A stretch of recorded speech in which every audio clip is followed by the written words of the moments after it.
Disket Kumpul Warga, episode 3, edisi spesial World Industrial Design Day 2020 Indonesia, dengan judul Gimana Kalau?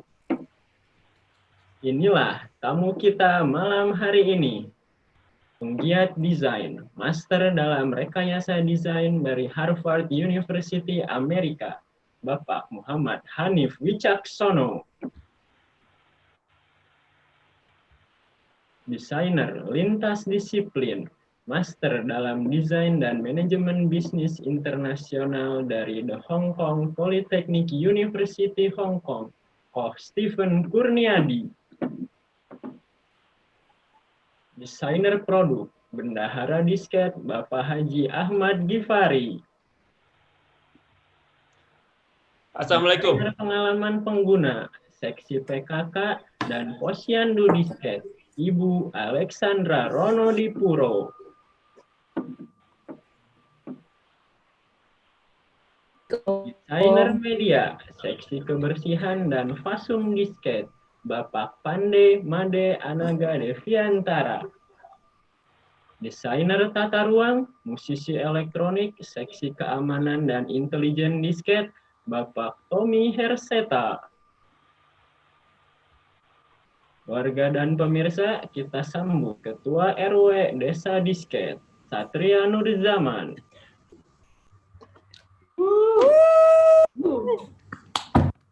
Ya. Assalamualaikum warahmatullahi wabarakatuh. Waalaikumsalam. Waalaikumsalam. Namo Buddhaya, salam kebajikan. Selamat malam pemirsa warga Disket. Kita bertemu kembali di pendopo Desa Disket dalam acara Disket Kumpul Warga episode 3. Malam hari ini merupakan edisi spesial karena tanggal 29 Juni adalah World Industrial Design Day, Hari Desain Produk Industri Dunia. Tahun ini topik yang diangkat adalah Design for Everyday Life, so desain untuk kehidupan sehari-hari. Pada hari ini, 19 komunitas dan institusi bersama-sama menyelenggarakan maraton webinar Instagram Live dari jam 9 pagi hingga jam 10 malam. Sebelumnya sudah ada acara dengan judul Dialog Desain Volume 5, Desain dan Kehidupan Sehari-hari, dibawakan oleh Desain Etnografi Lab ITB. Kemudian ada Duta Wacana Desain Talk 3, menengok kembali desain pinggiran, apresiasi benda biasa di desa oleh Desain Produk UKDW. Kemudian ada Terkuak Rahasia di balik R&D produk sehari-hari, dibawakan oleh Rabuan X Rupa Desain. Kemudian ada sesi curhat makan siang, desain dan kompromi, dibawakan oleh Museum Macan dan BWI Furniture. Ada Trend Talk, Automotive Technology for the Future, dibawakan oleh Indonesia Trend Forecasting dan ADPII. Kemudian ada Saruga, Reintroduction Less Waste Retail Concept, dibawakan oleh Desain Produk Trisakti, Saruga, dan Prodesina. Kemudian ada lagi Tetangga di Braga 13, Everyday is Design Day, Bandung Creative City Forum. Kemudian dilanjutkan juga oleh A-Accent Talk, Virtual Architecture Exhibition oleh A-Accent Responsible Architecture. Kemudian ada lagi peran riset dan desain produksi dalam pengembangan inovasi, dibawakan oleh Somia Experience. Dan acara ini juga paralel dengan beberapa acara yang juga dibawakan oleh beberapa komunitas, yaitu PDF Discussion 26, Planning Design Research with Game, dibawakan oleh Produk Design Fokus, Designer Life, A Portrait to Industry Designer in Indonesia, dibawakan oleh Cerita Design, Mengkomunikasikan Ide dengan Storyboard, dibawakan oleh Dunia Dalam Desain, Design Collaboration with Footwear Forum, dibawakan oleh Footwear Forum, Cycling Culture in New Normal Era oleh Indef ITB.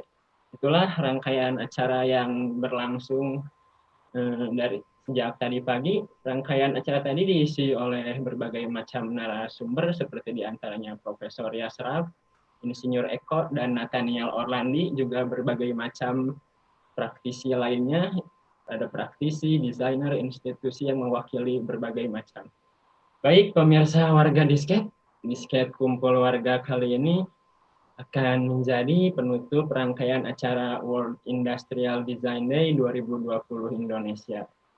Jika sejak pagi kita udah ngebahas mengenai desain yang dekat dengan kehidupan sehari-hari saat ini, nah malam ini kita akan coba untuk mengawang-awang ya para warga, kita akan mengawang-awang masa depan bersama. Kita akan coba menelaahnya dengan perspektif desain seperti biasa, dengan diskusi santai ala obrolan warung kopi. Kurang lebih begitu temanya untuk Bisket episode 3 malam hari ini. Topik kita malam hari ini, kita akan membahas seputar konsumerisme, sosial politik, komunikasi, dan ruang hidup. Sebelumnya kami mengadakan polling kepada beberapa warga mengenai hal tersebut dan memilih beberapa tanggapan yang menarik ya untuk kemudian akan kita tanggapi di acara kumpul warga kali ini. Dan jika masih ada sisa waktu, nanti para warga yang nonton di YouTube boleh ya komen-komen menanggapi ide-ide. Nanti kita akan membahas ide-ide para pemirsa di komen YouTube. Ya, kalau begitu kita akan mulai diskusi malam ini. Kita akan membahas topik yang pertama. Topik yang pertama itu kita akan membahas mengenai gimana kalau artificial intelligence AI menjadi pemerintah. Ya, ini dia topik pertama. Jadi ini ada ide dari salah satu warga berdasarkan hasil survei yang kita sebar. Pemerintah itu sebagai organisasi yang punya kewenangan untuk membuat dan menerapkan hukum juga undang-undang tentu punya beberapa definisi ya mengenai sistem pemerintahan. Juga terdapat bermacam-macam jenis pemerintahan dengan ideologi yang berbeda-beda. Sedangkan AI atau kecerdasan buatan diprediksi bakal memenuhi kebutuhan hidup manusia di masa depan. AI juga diprediksi bisa menyelesaikan berbagai masalah manusia. Tapi tokoh-tokoh terkenal macam Jack Ma atau Elon Musk itu punya pandangan-pandangan yang berbeda satu sama lain. Kalau Elon Musk merasa resah dengan potensi berbahaya yang dimiliki AI, sedangkan Jack Ma yakin AI itu bisa membuka lembaran baru buat kehidupan bermasyarakat, bahkan membantu manusia untuk memahami diri mereka sendiri. Apalagi buat kita-kita ya warga-warga kampung gitu di desa di sketch ini, jadi apakah dengan adanya AI jadi pemerintah ini bakal jadi lebih baik? Ini kan ide yang menarik, karena itu kita mengundang tamu kehormatan langsung dari Amerika Serikat, Bapak Hanif Wicaksono, Master Rekayasa Desain dari Harvard University. Saya ingin pandangan dari Bapak Hanif, Pak, gimana nih tanggapannya? Gimana misalnya kalau tadi AI menjadi pemerintah? Silahkan Bapak Hanif. Ya, makasih Pak RW. Kok jadi serius banget ya? Enggak serius, santai Santai, Pak. Warung kopi aja lah ya. Nggak usah serius-serius lah. Kan opening harus kelihatan serius dulu. Betul, betul. Pertanyaannya ya, gimana kalau AI yang jadi pemerintah? Iya.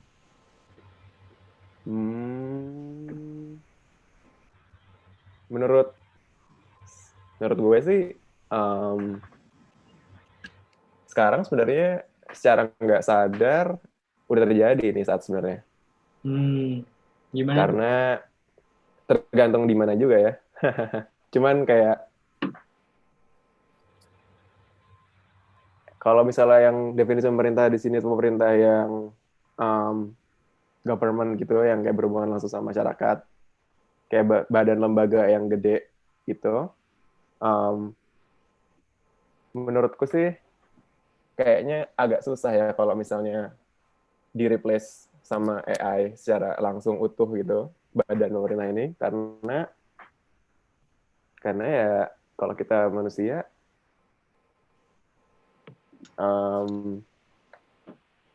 Kalau kita manusia kan susah juga dengerin kalau sama disuruh dengerin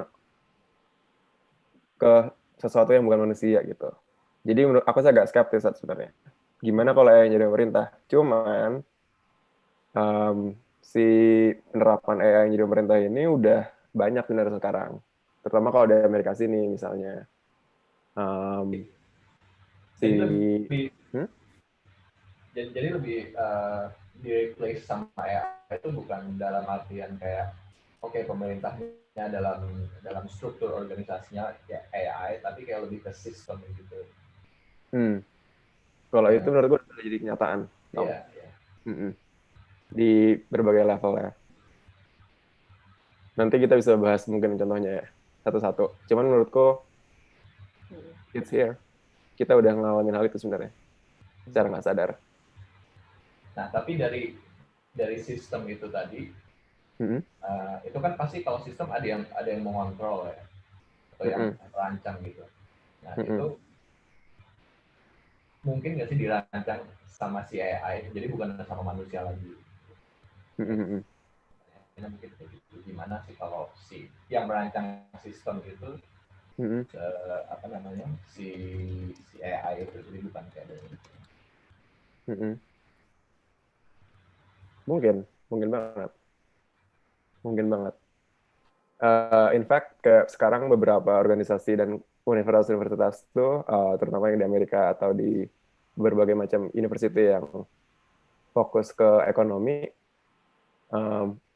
udah mulai sebenarnya dia kayak melakukan banyak-banyak simulasi gitu loh. Jadi dia simulasi ekonomi, berbagai macam skenario, dan semuanya itu yang ngaran tuh AI. Jadi banyak banget kampus-kampus yang ini gue lupa spesifik yang mana, ntar bisa gue cari tahu lagi dan bisa gue share. Cuman beberapa kampus tuh melakukan simulasi ekonomi. Gimana kalau misalnya parameter-parameternya itu ada kayak resource material, misalnya kayak material A, material B, material C, terus ekonomi yang lain, kayak misalnya pasar, segala macam, disimulasiin secara serentak sama sistem AI kayak gini, dan mereka bakal cari kayak kombinasi mana yang bisa mereka adaptasi gitu kan, atau bisa mereka coba ke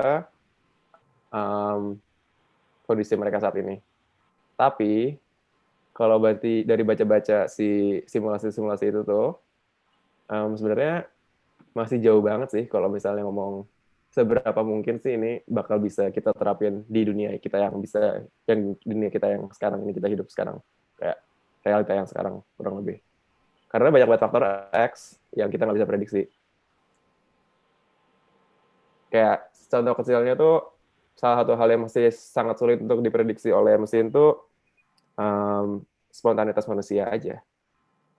Kayak sekarang gue ngomong nih gue kayak main-mainin gelang gue gitu. Mungkin kita buat mesin tuh kayak bakal susah banget. Secara nggak sadar, manusia itu melakukan banyak hal-hal yang masih belum bisa dideteksi oleh mesin. Walaupun gue nggak punya expertise di situ, jadi gue nggak tahu seberapa mungkin mereka bisa memprediksi hal itu di masa depan. Kurang lebih kayak gitu. Tapi Oke, terima kasih Bapak Hanif, sangat menarik ya dari perspektif keilmuannya. Saya ingin ditanggapi juga nih oleh Bapak Pande. Bapak Pande ada nggak ini? Bapak Pande, silahkan. Oh, ini saya barusan dapat info nih, katanya Bapak Pande laptopnya lagi di restart dulu. Oke. Kayak ada masalah teknis, kurang lebih. Saya ingin kita coba ke ini, warga Cibadak. Koh Steven, gimana Koh ini Koh? Gimana nih kira-kira kalau AI jadi pemerintah itu gimana ya? Tadi Hanif bilang kayak mungkin Hanif lebih tahu ya teknisnya ya. Cuman kalau gue paling ngelihat dari, boleh di slide Pak? Oh boleh sebentar ya. Kita coba slide kosong. Oh ini udah dibikin ternyata. Oh nggak dibikin sih ini, diambil. Oh dimasukin aja. Ya. Gimana iya, ini Pak? Coba. Ini tadi ini mungkin nggak tahu nyambung apa enggak. Tapi kalau di sini ngelihat device yang ke-connect sama people. Jadi sekarang tuh kalau menurut data ini connected device tuh udah lebih dari manusia di bahkan di tahun 2006 atau 2007 tuh ya, pokoknya di antara 2003 sampai 2010. Terus menurut saya nggak tahu ini langsung relevan sama AI atau enggak, tapi jumlah device yang ke-connect dan manusia itu udah integrate banget nggak sih sama mesin. Ya. Walaupun mesinnya punya intelligence atau enggak, tapi saat ini tuh connected device-nya aja katanya kalau 2020 ini udah 50 billion banding populasinya 7,6 billion ya. Nah, jadi kayak udah 6 kali jumlah connected devices saat ini tuh udah kayak 6 kali populasi manusia. Jadi technically populasi mesin udah lebih banyak dari populasi manusia. Nah, di situ gue ngerasa kayak mungkin at some point AI itu inevitable gitu, karena devices yang connect-nya ini pun udah sebenarnya udah overcome jumlah populasi gitu. Menurut saya begitu, dan mungkin ada hubungannya juga sama internet kali ya. Ini kalau ya gimana nih? Coba bisa dijelasin nggak? Karena saya warga desa nih di kampung Disket ini, orang-orangnya deso gitu, kurang paham. Bisa dijelasin lebih? Saya juga warga Cibadak. Jadi kayak gue rasa ini mungkin kalau Hanif tadi soal si intelligence-nya. Kalau gue mungkin ngebahas dari connectivity-nya sendiri deh. Yang apakah connection between humans yang ada. Dan yang salah satu yang paling obvious kayaknya internet ya. Terus kayak tadi jumlah devices yang connect tuh udah 7 kalinya populasi manusia. Nah, sedangkan ini ada ilustrasi kayak tapi akses internet tuh sebenarnya kan seperti kita tahu juga tidak merata ya. Jadi di sini mungkin udah ada semacam governance secara connectivity. Tapi kalau ngelihat di sini, government-nya tuh bisa jadi government yang kita tunjuk, pemerintah secara formal, atau sebenarnya kalau di sini kan dia big companies misalnya, atau big tech, semacam itu. Jadi mungkin AI jadi pemerintah, kalau pemerintah formal mungkin sulit ya, tapi kalau pemerintah in terms of kayak big brother atau kayak big companies, mungkin itu mungkin banget kayaknya.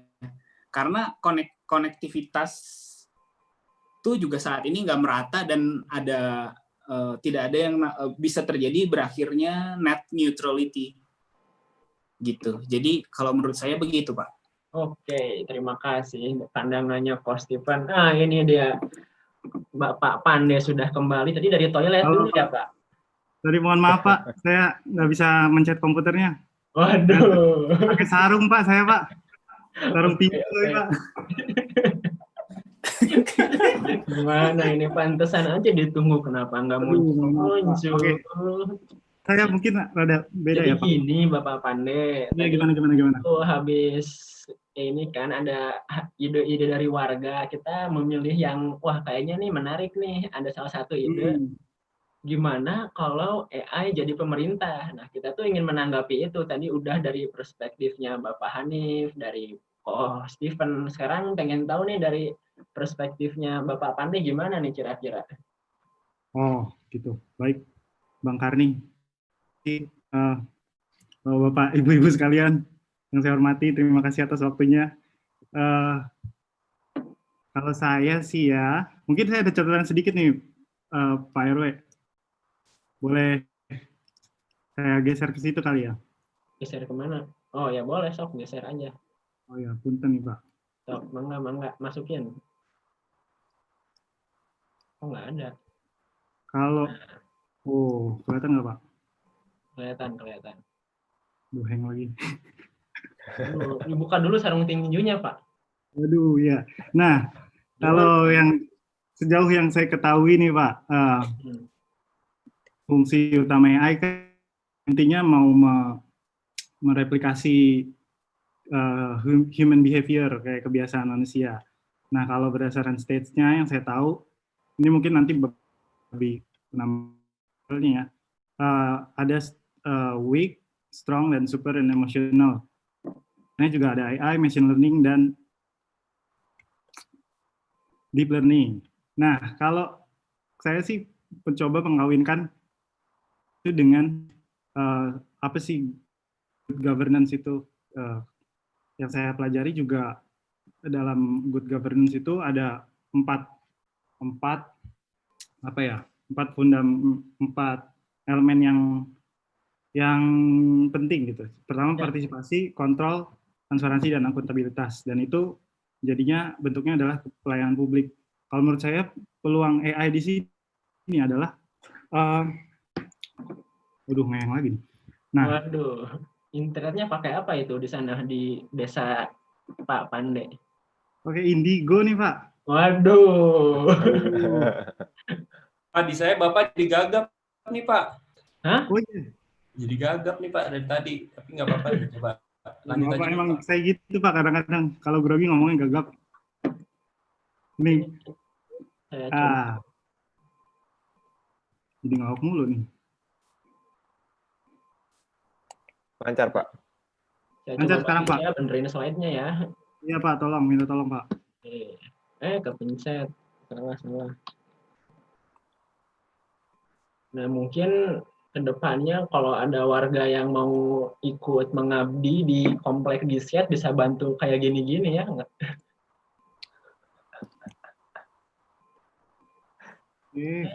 Gimana sih ini kadang background? Ya. Udah, saya bacain aja lah, Pak. Ya udah, Pak. bacain. Jadi, kamu geser yang ini, ini saya geserin bentar. AI yang paling sederhana itu kan gini aja lah, udah biar kelihatan. Tadi ada AI yang weak AI itu, yaitu kayak otomasi aja. Contohnya kayak mau dengerin musik di Spotify yang gua banget gitu. Dan Spotify merekomendasikan dengan algoritma musik yang user nanti akan dengerin gitu. Jadi dari step itu kayak yang saya pahami sih ada pertama identify needs, terus tools to satisfy tadi, dan user study-nya. Nah, menurut saya peluang melakukan hal itu di pemerintah tuh bisa menjadi kayak gini, Pak, kalau bisa dilihat di sana. Si masyarakat ada preferensi mau menyuarakan hak gitu. Ya. Nah, terus tools to satisfy-nya apa? Algoritma rekomendasi kebijakan dan cara masyarakat menyuarakan biasanya lewat dialog. Nah, bagaimana kalau dari saya sih punya ide gimana kalau kita bikin better UI, better user interface dari menyuarakan dialog itu, Pak. Kayak gini misalnya kayak warga atau tetangga kita nih, Pak, ada yang banyak keluhan nih kayak lapangan futsal nggak dibikin-bikin gitu karena perizinannya susah banget, Pak. Harus ke Pak RT dulu, habis itu baru ke Pak RW. Nah, gimana kalau AI itu bisa nge-cut masalah-masalah kayak gitu. Dan saya sih juga ngebayangin kalau misalnya kita punya satu simulasi gitu, UI-nya itu adalah kayak game The Sims. Terus orang-orang punya satu avatar yang bisa ngewakilin suara hak mereka. Nah, jadi orang-orang tuh cukup nge-input aja, Pak, nge-koneksi data sosial media dia, atau enggak pandangan politik dia, atau enggak gimana buku-buku yang dia baca gitu. Nah, dari situ si avatar The Sims-nya itu udah punya preferensi, dia tuh mau lebih condong ke kebijakan kemana sih gitu. Nah, si yang The Sims-nya ini, kebijakannya itu kayak open marketplace, jadi nggak ada yang kontrol, bukan pemerintah langsung yang kontrol, tapi kayak kembalikan ke market, jadi orang bisa nge-input algoritma misalnya ada orang yang bikin algoritma tentang lebih condong ke kesetaraan gender atau inklusivitas gitu. Nah, kalau emang itu bagus kan, nah orang akan milih ke sana, ke algoritma itu. Nah, dari kecondongan itulah nanti jadi produk kebijakan masyarakat gitu. Produk kebijakan pemerintah, sorry. Oke. Itu Pak. Menarik ya Jadi tanggapannya. menurut saya AI ini bisa ada peluangnya untuk bukan menggantikan tapi kayak mensupport pemerintah mungkin. Dan dari segi si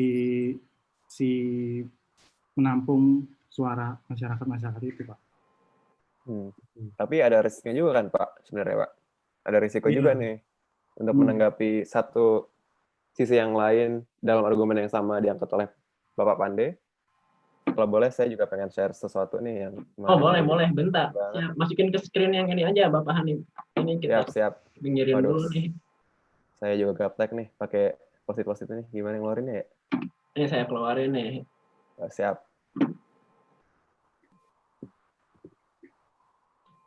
Keblok juga bocor. Ya udah, ini kamu keluarin sendiri ya ini. Nah. Biar nggak bocor-bocor. Oke, sambil menunggu ini merapikan dulu screen kita, mungkin Bapak Tommy sepertinya ingin mengutarakan sesuatu nih dari tadi. Sepertinya, aduh, ada sesuatu yang ingin disampaikan Bapak Tommy?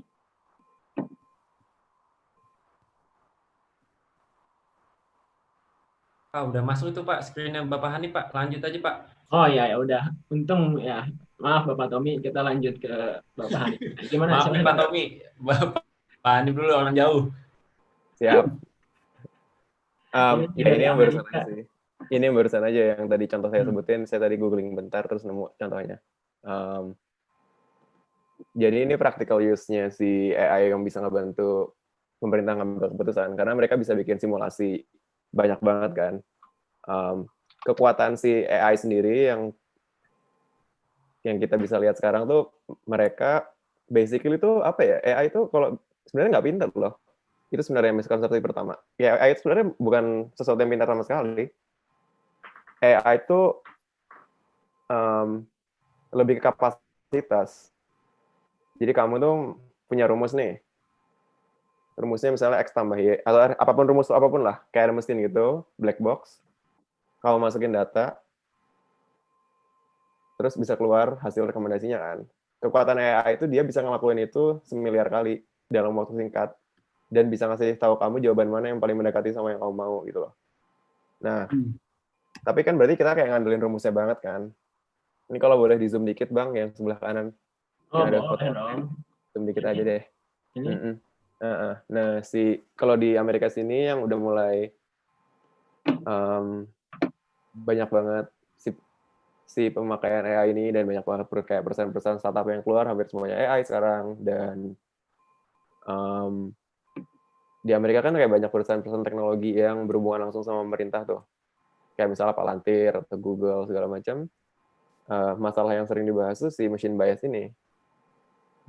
Karena beberapa perusahaan tuh malah udah mulai kayak mereka bikin software buat ngebantu hakim-hakim di pengadilan-pengadilan setempat untuk misalnya ngebantu mereka ngambil keputusan di pengadilan, misalnya kayak ada orang yang lagi di sidang, terus dia tuh ada catatan kriminalnya kan. Bahkan kayak ada perusahaan yang bisa tanda kutip prediksi apakah orang ini bakal melakukan kriminal lagi apa enggak setelah dia di sidang gitu loh. Dan itu tuh menurut saya problematik sih. Dan kalau misalnya argumen yang diambil oleh si perusahaannya kan, ya kita lihat aja data-data sebelumnya. Historically, secara sejarah ya emang populasi kulit hitam di Amerika lebih banyak yang masuk penjara misalnya. Tapi yang banyak orang dan mungkin si yang nulis algoritma sendiri juga nggak begitu mikir ya, sebenarnya fakta kalau misalnya ras kulit hitam banyak masuk penjara sebelumnya pun itu tuh produk dari operasi pemerintah dari 100 tahun yang lalu kan. Jadi sekarang banyak banget nih diskusi tentang gimana sih cara bikin sesuatu yang adil atau just. Menurut saya kayak nemuin hal itu yang lebih menarik untuk diteliti dan lebih penting untuk dibahas dijadiin pembicaraan dibandingkan memakai AI sendiri di pemerintah begitu, Bang. Terus kayaknya nih ada yang mau nanggepin, kurang lebih kayak gitu aja, ngelempar bola dulu kan. Terima kasih Bapak Hanif Ini atas. saya bersihin dulu ya Pak slide-nya. Ya silahkan beresin lagi lapaknya. Dah. Mau nanggepin nih Pak RW? Oh ya boleh Coach Stephen. Ini. Sebentar Coach Stephen. Ini kayaknya Tommy pengen ngomong nih dari tadi. Oh Pak. iya. Cuman Tommy dulu boleh? keluar suaranya ya. Pak Tommy bisa cek dulu. Halo Pak Tommy. Tom, suaranya nggak keluar, Tom.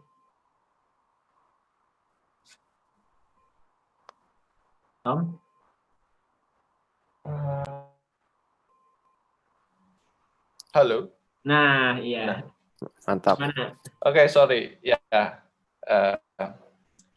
sebelumnya nih kayaknya kita diskusinya dibikin lebih cair aja, kayak agak kaku gitu nih kayak tadi saya melihat sebagai ini. Ya. Tapi nanggepin si yang tadi si machine bias tuh, saya pernah ya baca-baca gitu. Ada satu buku dari namanya Safia Mujanobel. Itu judulnya Algorithm of Oppression.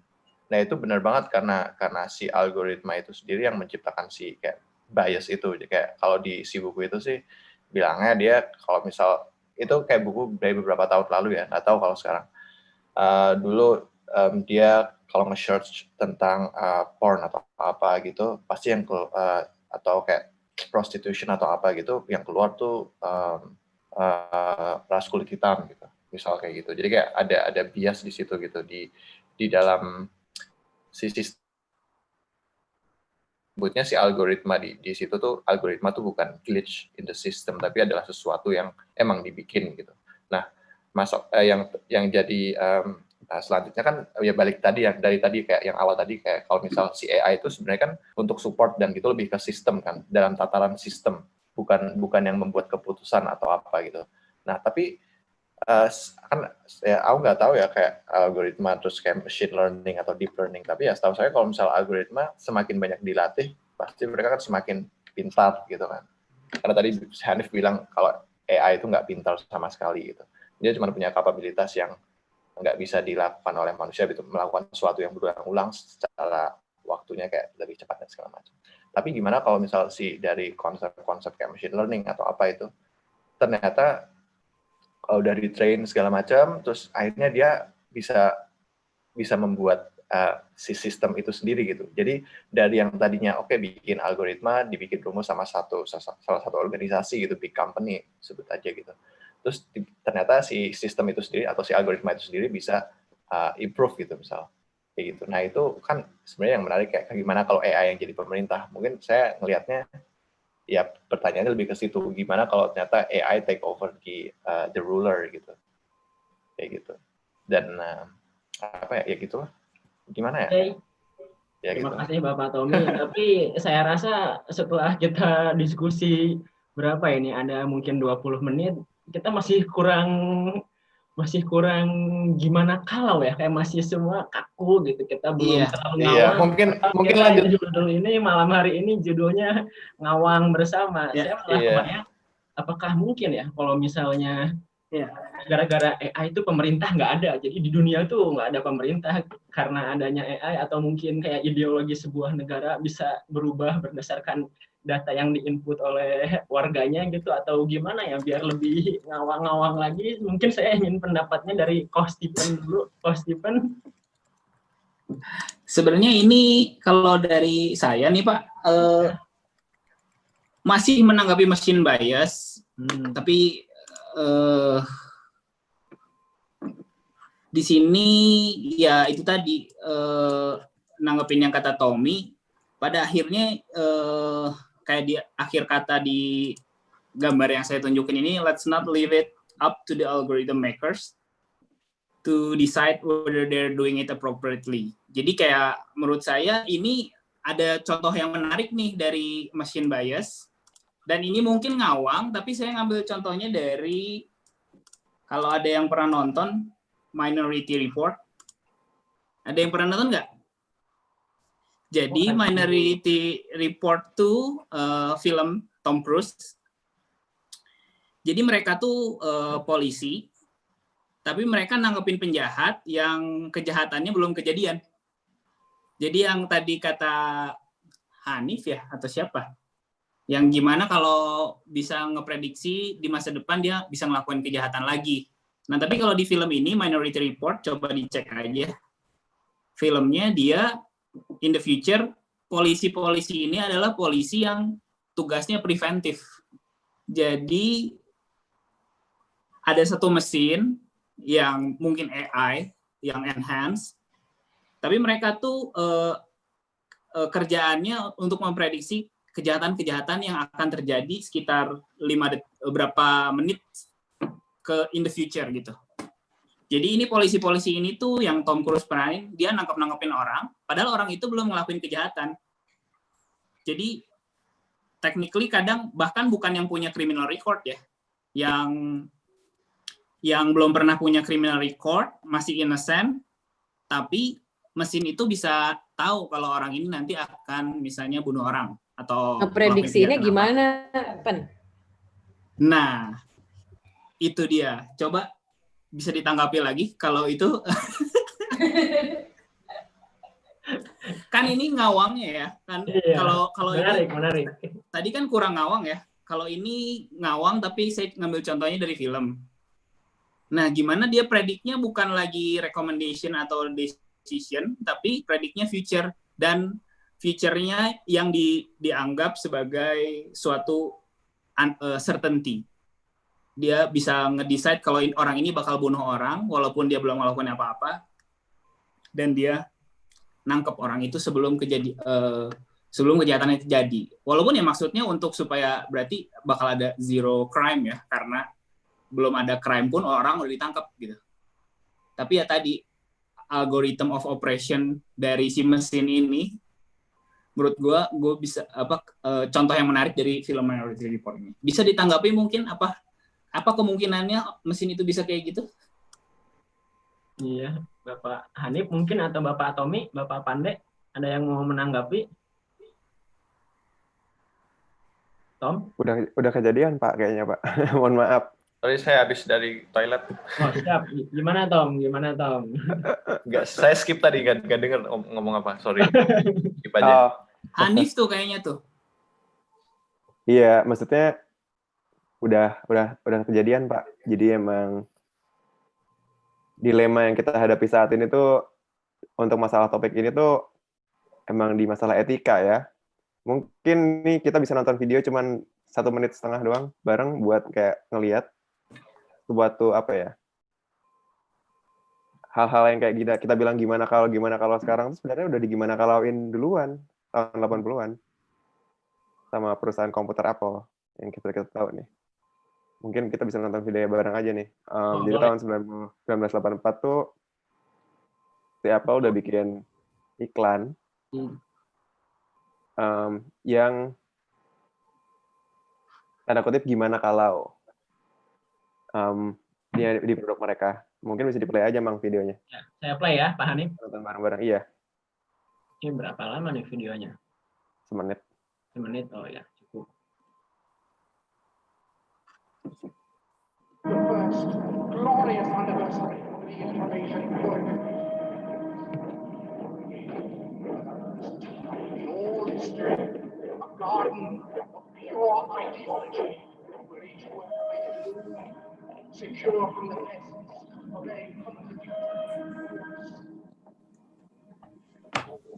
before power, we are one nation, one will, one resolve, one cause. Our hands shall talk themselves together, and we divide with their own cause. We shall prevail. On January 24th, Apple Computer will introduce Macintosh. And you'll see why 1984 won't be like 1984. Oke. Kurang lebih gitu. Zamannya orang baru ngeluarin komputer ya mereka udah prediksi hal-hal kayak gini, gimana kalau. Jadi mungkin itu aja Pak. Oke, kalau gitu saya mau nanya Bapak Hanif.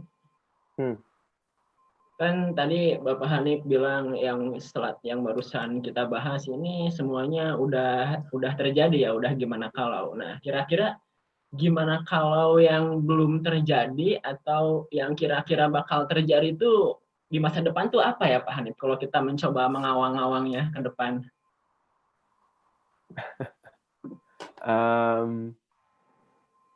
Wallahu alam bos kayaknya. Apa? Wallahu alam. Waduh.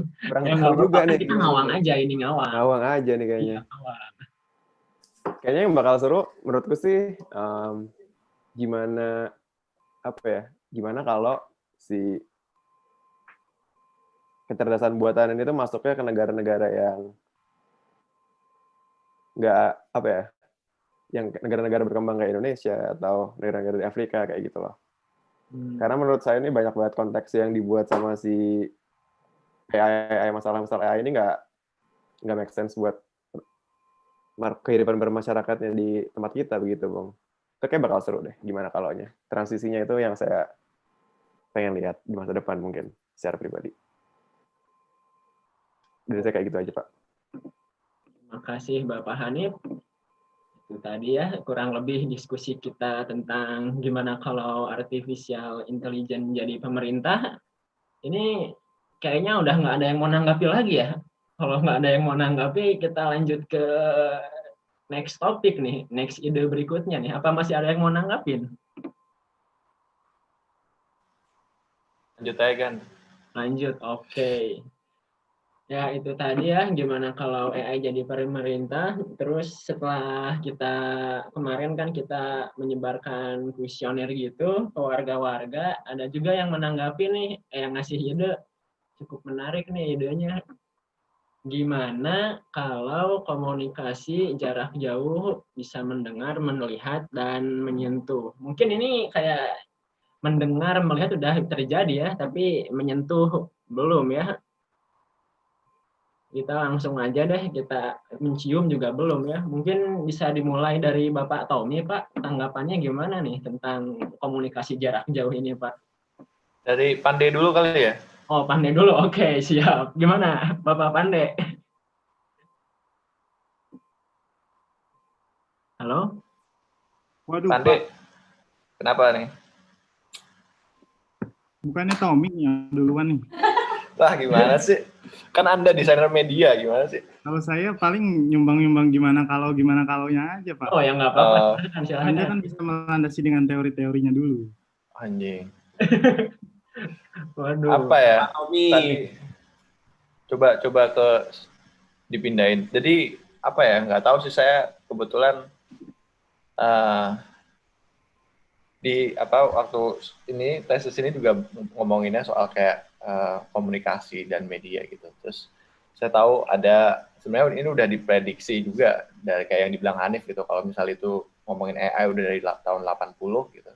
Masih jangan dibikin commercial ads dari si Macintosh gitu. Dulu di tahun 60 tuh ada satu orang namanya Marshall McLuhan. Itu yang nulis buku Medium is the Masses, bukan is the Masses tapi is the Masses. Jadi sebelum buku itu dia atau sebelum buku itu ya, dia nulis buku judulnya Understanding Media. Dan di situ dia pertama nge-term coin dengan istilah global village. Jadi kayak deso tapi kayak global gitu. Gimana ya tuh ya? Jadi kayak intinya sih dia ngeprediksi tentang adanya World Wide Web gitu sebelum itu terjadi gitu. Ya namanya juga prediksi. Terus ya akhirnya kejadian gitu sekarang.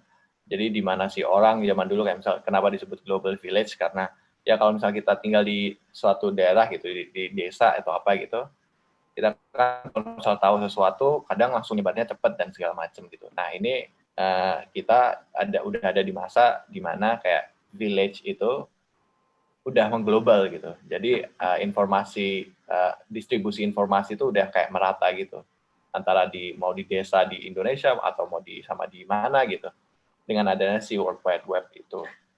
Terus, nah ini gimana kalau komunikasi jarak jauh bisa mendengar? Nah, sebenarnya kan udah ada ya, kan misal dari mendengar ya dari zaman si Alexander Graham Bell gitu misal, terus melihat mungkin dulu saya nggak tahu, saya pernah dengar ada salah satu foundernya si MIT Media Lab itu namanya si Nicholas Negroponte. Itu orang-orang yang kayak involved dalam penemuan-penemuan inovasi-inovasi teknologi gitu, kayak misal Google Earth gitu, kayak pakai mobil gitu, terus di cikal bakal Google Earth lah gitu. Google Maps, Google Maps, terus habis itu kayak touchscreen segala macam, terus ya akhirnya ya ini udah terjadi kalau yang diomongin kayak Hanif dan teman-teman tadi ya, udah banyak yang terjadi gitu, antara kayak misal kita bisa mendengar dari jarak jauh dan melihat gitu. Nah, yang jadi itu adalah gimana kalau kita bisa menyentuh dari jarak jauh. Coba, tadi saya udah ngirim gambar. Jadi ada satu dari MIT juga, MIT Media Lab, MIT Tangible Media gitu. Dia bikin salah satu model komunikasi yang mungkin bisa nggak haptik ya, bukan haptik, tapi kayak ya tangible gitu aja. Jadi kayak dia pakai sensor, mungkin udah pernah lihat, ada gambarnya nggak di situ? Bisa dimasukin sendiri, Mang. Nah, oh, oke, siap, Bang. Jadi Bentar kita ya. mandiri di sini formatnya. Oke. Keluarga mandiri. Oke deh. Mana ya? Mana nih tadi? Sorry. Nah, kayak gini nih misal. Jadi kayak dia bikin kayak blocks gitu, terus kayak pakai sensor, mungkin nggak tahu ya, mungkin ini kayaknya pakai lip motion gitu. Jadi dia pakai yang misal di Jakarta sama di Jogja gitu, yang di Jogja pakai lip motion, si gesturnya itu diinterpret sama yang di Jakarta, terus ditransfer ke dalam si tangible material kayak gini gitu. Jadi dia ngebentuk si tangannya juga, terus kayak ya gitulah. Mungkin ini kayak nggak tahu nih dari tahun kapan, kayak udah lama juga, udah berapa tahun lalu. Terus ya menurutku sih pasti akan bisa ya kayak gitu, kayak kita bisa menyentuh dari jarak jauh, kayak misal mungkin penemuan kayak sex toy gitu. Sex toy udah ada juga yang pakai teknologi pakai itu Internet of Things misalnya kayak gitu. Jadi kayak dia connect misal satu cewek satu cowok atau satu cewek atau cowok kayak gitu. Kita nggak ngomongin itu. Satu pasangan di Jakarta, satu di Bandung gitu. Dia satu pakai alat di Jakarta, terus tapi itu nge-sync gitu dengan perantara si internet gitu misal. Jadi tapi ya itu tadi kayak tangible-nya, maksudnya sentuhannya itu bukan dalam arti kayak material misal dari kulit atau apa, tapi kayak itu kayak direpresentasikan gitu loh, kayak di transmitted gitu lah. Jadi kayak si gestur itu ditransmisi, terus habis itu direpresentasikan melalui medium yang lain atau material yang lain. Tapi bukan berarti nggak mungkin juga di masa depan bakal kayak beneran kayak bisa real gitu. Mungkin aku sih ngelihatnya kayak apa ya? Sorry ya, saya ngetar rokok dulu.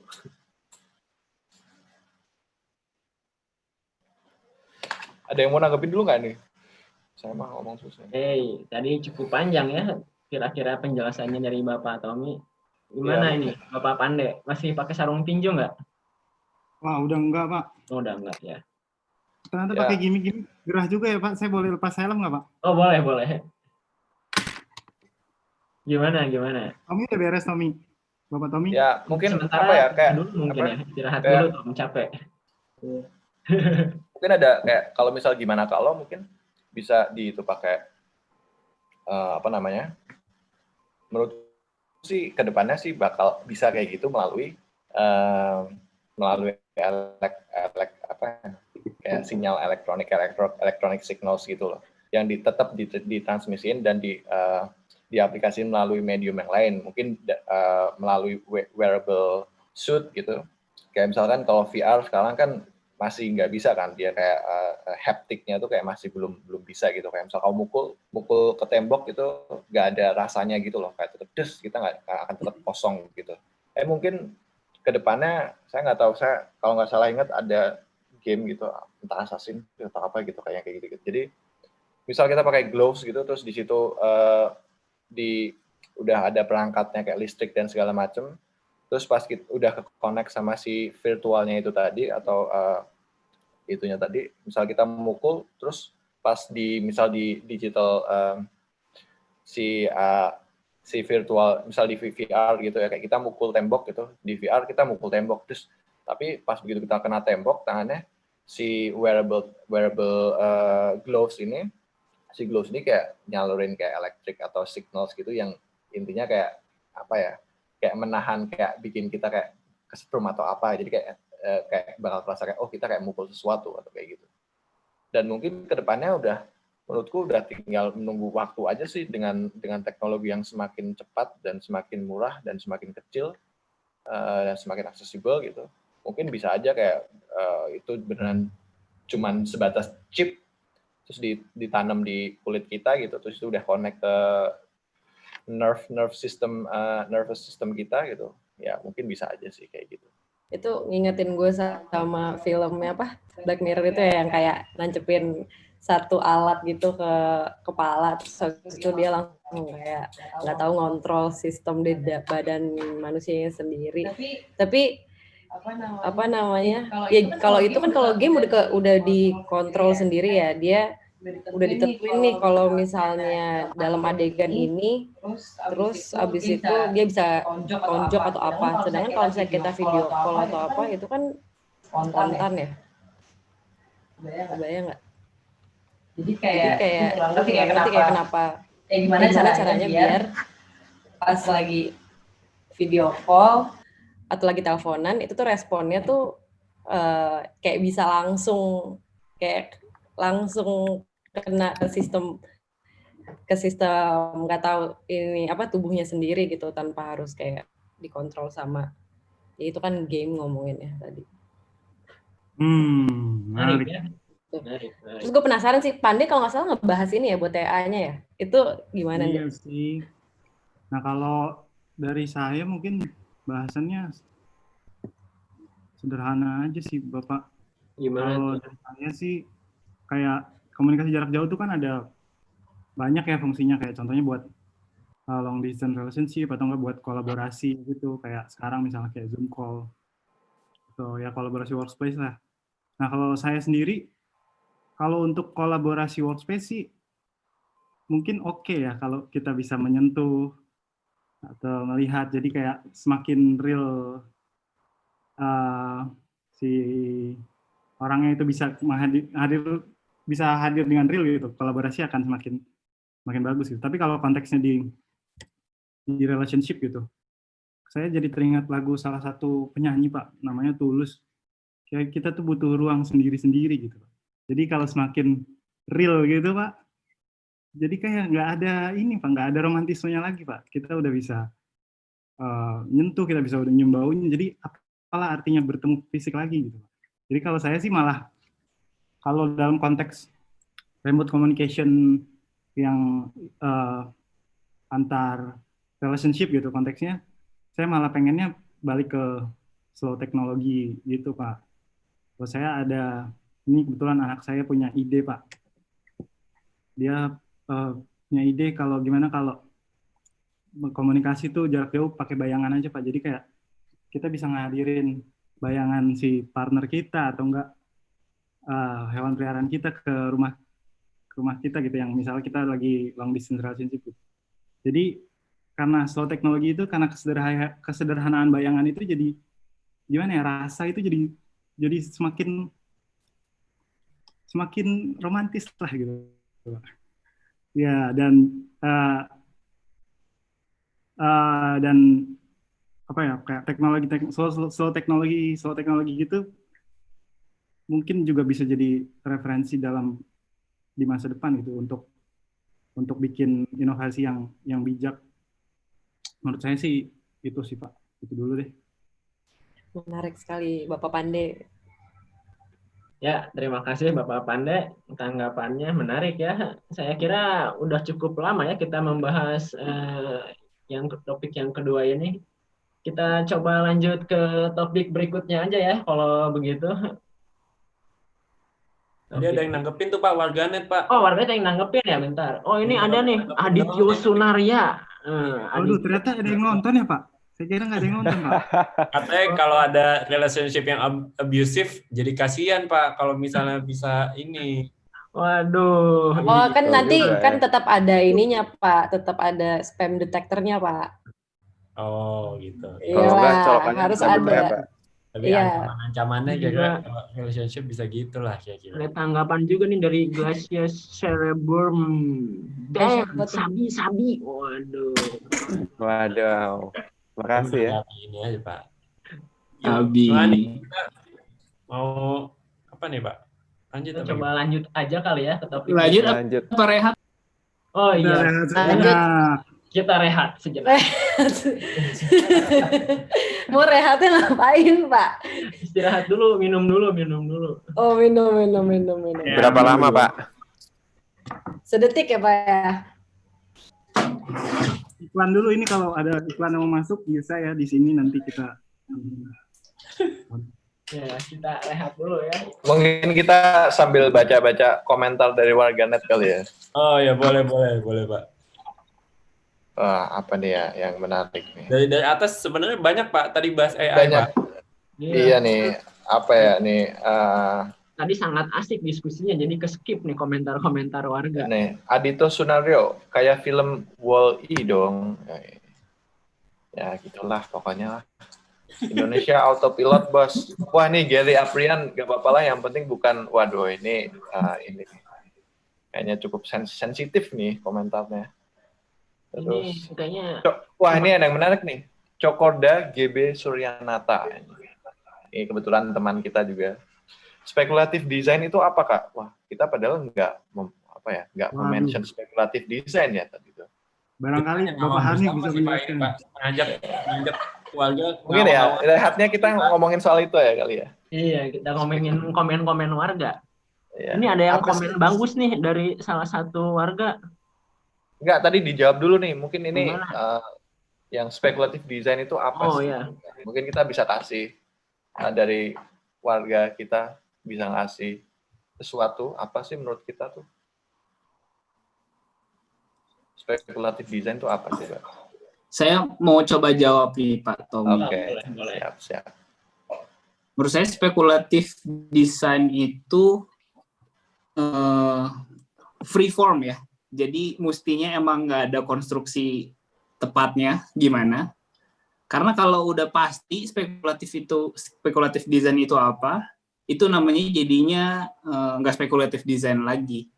Dan menurut gue kayak definisi jelasnya, mestinya definisinya nggak jelas. Gitu. Iya. Oh gitu. Gimana kalau gitu ya? Karena namanya aja juga gimana kalau ya, namanya juga mengawang desain gitu. Saya mau nanya dong, Pak Steven. Halo? Iya Pak. Kalau kayak Cindogu gitu itu spekulatif desain bukan ya? Nah, Cindogu. Mau di-share Cindogu? Ya boleh. Keren. Coba. Pak ini mau ngomong Cindogu gini. Apa tuh Cindogu apaan sih? Kok jadi? Gue nggak tahu sih. Pak kok Cindogu di sesi akhir aja kali ya. Oh gitu, ya boleh sih. Iya. Mungkin terlalu awal Pak topik untuk ngomong Lalu Cindogu. awal Ya. Pak, kita rehat sejenak aja nih Oh Pak. iya, sejenak benar. Iya. Baca Ini komentar netizen lagi aja. banyak yang lucu-lucu nih komen-komennya. Ini malah ada yang mau minta Lil Mironya juga nih, buat apa? Mau ikutan juga mungkin. Membantu merapihkan slide kali. Terima kasih ya, kita share nanti ke WhatsApp. Tadi Ini ada yang nyambung nih dari Izan. Wah, ini ikut pembicara juga nih tadi ya. Spekulatif desain dan spekulatif art bedanya apa ya? Waduh. Apa tuh? Aduh. Kalau yang satu desain, yang satu art kayaknya, Pak. Iya, gitu aja udah. Iya, oke. Udah terjawab ya Izan ya? Udah terjawab ya. Udah Oke. lama nih rehatnya kayaknya nih. Ini komen dari Pak Nathan ini menarik nih. kalau mau diskusi masa depan, tolong pakai insya Allah gan. Wah, Siap, siap. Siap. insya Allah gan. Yuk, Bener lanjut juga. apa? Lanjut, lanjut. Lanjut. Kita selesai rehat dulu ya. Pemirsa, kita kembali lagi ke diskusi kita setelah tadi isu kedua. Ini gimana ini? Kita rehat, lanjut. Kita lanjut ya. Nah, ini isu ketiga. Bukan isu ya, ide kali ya. Ada dari warga. Gimana kalau manusia sudah bisa tinggal di langit dan di dalam laut? Oke, ya kan tiap manusia tuh butuh ruang ya, kayak buat kerja gitu, terus buat hidup, menanam sesuatu, kayak butuh energi biar tubuhnya hangat, butuh listrik, butuh segala macem. Kalau dari data PBB gitu ya, yang rilis 2009, penduduk bumi itu sekarang ada sekitar 7,6 miliar. Dan diperkirakan angkanya bakal naik terus sampai 9,8 miliar tahun 2050. Bahkan akhir abad itu diproyeksi bisa 11 miliar ya penduduk bumi. Tapi kalau penduduk udah terlalu padat, jadi masalah persoalan ruang hidup ya, kan kayak numpuk terus, apalagi mungkin 1 atau 2 abad ke depan gitu makin penuh. Dan kayak beberapa wilayah juga kan di bumi nggak bisa dihuni ya, kayak misalnya di Siberia gitu, terlalu terpencil, atau di Australia bagian tengah yang terlalu panas gitu. Kayak kalau kita lihat ke belakang gitu, gagasan-gagasan buat hidup kayak tinggal di Mars gitu yang sekarang digembar-gemborkan sama Elon Musk ini udah ada sejak periode SpaceX ya tahun 1950-an. Ini jadi kayak agak menarik ya, apakah sebenarnya kita nggak usah jauh-jauh mikir ke Mars atau keluar angkasa, kita di bumi aja gitu kali ya. Bisa nggak sih sebenarnya kalau manusia itu, gimana kalau manusia itu udah bisa tinggal di langit sama di laut? Wah, ini ide yang menarik. Saya ingin tanggapannya mungkin dari Bapak Haji Berry. Makasih nih Pak, waktunya Pak. Ya, sama-sama Bapak Haji Berry. Jadi saya sebenarnya mau nanggepin ini sebenarnya, ya saya sebagai, kemarin kan saya sempat sensus warga nih Pak. Ya, gimana? Sama bapak-bapak, sama anak-anak gitu ya. Banyak ya. Jadi kayak banyak yang nanya gitu, ini lingkungan padat juga nih lumayan di kampung gitu ya. Nah, jadi waktu itu juga sempat ada bocah yang nyeletuk nih Pak. Pak gitu, bisa nggak sih tinggal di langit gitu. Saya jadi mikir kan, wah kayaknya sih jadi menarik gitu. Itu kayaknya impian banyak bocah sih. Saya zaman bocah juga kalau naik pesawat tuh ngeliatin jendela kayak, kayaknya enak banget ya gitu. Kayak bisa lompat-lompat di awan gitu. Kita jalan kayaknya halus dan segala macam. Nah, kemarin tuh saya sempat baca-baca nih Pak. Jadi kayak sebenarnya apa ya? Kayak sempat ada titik cerah gitu. Kalau misalnya kita tuh kayaknya bisa gitu hidup di langit. Jadi saya nyari-nyari kan waktu itu nonton di YouTube lah, ada seniman nih namanya Thomas Saraceno namanya. Nah, dia tuh bikin project gitu. Jadi kayak barengan gitu. Dia ramean secara kolektif bikin ngumpulin kayak limbah plastik gitulah. Kantung plastik gitu, terus sama dia tuh akhirnya dijahit-jahit, digabung-gabung gitu. Nah, di tiap plastik itu digambar-gambarin gitulah buat kayak mimpi-mimpinya mereka, gimana kalau misalnya bisa tinggal nggak di darat gitu. Ini mungkin dari para warga yang lain juga udah pada tahu lah, mungkin ada beberapa yang sempat lihat project ini gitu. Nah, dari sini kayak jadi menarik gitu karena dia tuh bisa nerbangin balon tanpa pakai energi apa-apa gitu. Kalau misalnya sebelumnya kan balon tuh ada energi pakai apa? Pakai uap lah, pakai helium lah, pakai apa gitu kan? Pakai mesin gitulah.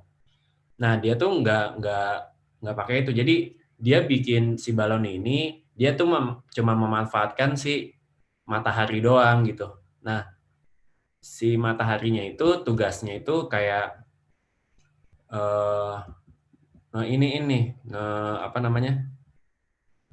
ngebikin kalau misalnya karena ada perbedaan suhu di dalamnya itu, di dalam balonnya ini ada perbedaan suhu dibanding di luar, jadi dia tuh naik. Nah, projectnya ini tuh dia udah sempat ngembangin lagi namanya aerosin. Nah, itu tuh lupa saya Pak, tapi tahun ini apa tahun kemarin apa tahun kapan lah, pokoknya berhasil nerbangin 1 orang gitu. Nah, di situ tuh berkesimpulan bahwa sebenarnya kalau misalnya ruangnya lebih gede, dia bisa nampung lebih banyak gitu. Jadi kayak ini nih. Jadi kayak, nah kalau misalnya lebih gede gini, bisa jadi bisa nampung 2 orang gitu. Bisa jadi nampung banyak orang gitu. Bahkan bisa jadi ya dia bikin dunia baru gitu di situ. Nah ini jadi menarik gitu. Mungkin kalau misalnya bikin satu tempat tinggal baru atau habitat baru di atas langit situ yang nggak perlu energi buat nerbangin, itu bisa jadi apa ya, bisa jadi lebih sustain kali ya gitu. Maksudnya nggak perlu mikirin energi buat dia bergeraknya karena dia pakai angin gitu. Nah si Aerosin ini juga dia punya apps gitu, jadi kayak bisa memprediksi nih misalnya nerbangin si balon ini nanti dari tujuannya dari mana ke mana, terus tinggal apa namanya nanti diprediksi anginnya tuh lewat mana sih gitu. Nih kayak gini nih Pak, jaga nih Pak. Nah ini cari aja nih si Aerosin ini, itu dia bisa apa namanya bisa prediksi lah arah balonnya tuh bakal kemana gitu. Nah cuma kalau misalnya itu kan saya jadi mikir nih, wah menarik juga nih kalau misalnya di dalam balon gitu. Terus apa namanya hidup bisa di langit gitu. Cuma ada ancamannya juga nih. Jadi karena materialnya sekarang dia pakainya plastik kan, terus dia sempat bikin pameran juga gitu buat apa namanya si bikin kayak bola gitu. Nah ini nih pakai plastik nih. Dia coba nah di sini dia bikin banyak balon-balon gitu kan. Terus dia kayak bilangnya kayak ini kayak simulasi lu tuh jalan di awan gitu. Ini YouTube-nya nih, dia di TED Talks ngomong. Nah cuma kayak gini tuh masih ada kekurangannya gitu. Meskipun kayak dia bisa bawa orang ke si plastik yang tipis itu. Kalau plastik ini kan dia terlalu lentur nih. Jadi kalau misalnya satu orang gerak itu tuh impact ke satu orang yang lainnya gitu. Nah jadi kayak bisa jadi nggak stabil kan. Nah terus mikir juga gitu. Bisa jadi kalau misalnya kayak gini mah ya udah aja buat si ibarat kata tanahnya aja gitu. Si orangnya itu atau misalnya kendaraannya aja lah, si orangnya itu nggak usah misalnya dia pindah-pindah gitu. Jadi bisa jadi nggak pindah-pindah itu nggak nginjak gitu. Ya udah pakai aja misalnya kayak si roket itu Pak, Astro Boy. Nah, jadi pakai roket atau hoverboard juga bisa lah gitu. Nah, sekarang kan sekarang ini udah ada nih Pak buat terbang gini nih. Nah, jadi saya mikirnya nih kayak ya udah kalau dari darat terus dia naik mau ke rumahnya yang di langit, dia tinggal pakai ini aja nih. Sini nih. Ya udah dia terbang, itu singgah. Itu dia beneran terbang, Pak? Iya, beneran terbang. Oh. Ini udah ada nih, cuma kayaknya bakal dipakai militer dulu nih pertama. Cuma kalau buat publiknya gimana tuh belum tahu tuh. Nah sebenarnya kan ini jadi menarik nih, kayak wah mungkin juga nih ternyata gitu. Atau kalau mau ekstrim sekalian ya udah pakai ini aja nih si alatnya Doraemon gitu. Nah misalnya dia pakai buat gas gitu, cuma kan itu kebangetan ngawang kayaknya ya Pak ya. Gitu. Cuma insya Allah lah ini kalau sampai ada nih mantap gitu. Nah, tapi permasalahannya itu kalau misalnya beneran terjadi nih, beneran kayak kita bisa tinggal di atas langit gitu. Ini yang saya takutin nih, sebenarnya saya juga pengen diskusi nih ke warga-warga nih. Yang saya takutin tuh benar-benar ada klasifikasi kelas gitu. Yang mana nanti beneran ada kelas atas dan kelas bawah secara literal gitu. Jadi yang bisa ngakses yang ke atas tuh bener-bener yang ya udah yang sanggup, terus tinggal di atas yang punya hak atas udara gitu misalnya. Yang bawah tuh jadi kayak ya udah kelas bener-bener kelas bawah yang tinggalnya tuh di tanah doang, yang cuma bisa lihat, oh kayak enak ya terbang gitu Pak, saya kapan bisa ke sana gitu. Sedangkan orang kaya tuh bisa aja mungkin ngontrol bisnisnya yang ada di tanah gitu, by online kayak yang sekarang gitu. Misalnya mungkin bahkan lebih hebat tadi, bisa jadi kayak bisa nyentuh dan segala macam kayak topik sebelumnya, malah bisa jadi kayak ngeliatin dari atas, wah itu orang-orang yang kurang mampu gitu, misalnya yang miskin-miskin nggak bisa kayak gua gitu. Itu sebenarnya kayak menurut saya ancamannya sih kayak gitu sih Pak gitu. Cuma ya bisa lah kayak apa namanya, kayak buat tinggal di sana dan tapi ya itu lebih eksklusif lagi gitu, karena sekarang kan kalau misalnya kayak pindah-pindah udara gitu, maksudnya dari satu area ke area lain lewat udara kan juga pasti ada ininya kan ya, pasti ada peraturan segala macam kan gitu.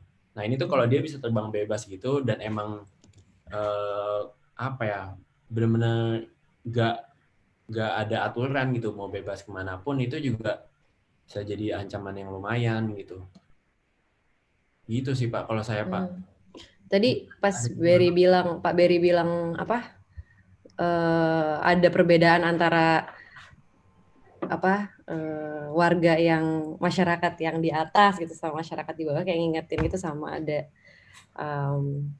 apa namanya istilah solar punk gitu Pak. Nah itu coba gimana tuh? Jadi kemarin juga saya habis nonton apa namanya video-video TED Talk nih Pak. Terus abis itu ada si Keisha Howard, dia kayak founder dari Sugar Games, itu developer sama komunitas juga games cewek-cewek gitu. Terus kayak dia nyeritain tentang si ya kehidupan yang utopik gitu deh ke depannya, ngayal-ngayal gimana ya kalau misalnya di masa depan tuh ada apa namanya kehidupan di bumi itu bisa apa ya menggunakan teknologi-teknologi yang sekarang, tapi kayak apa ya bisa menciptakan masa depan yang apa ya, yang kayak ini aku ini aja deh.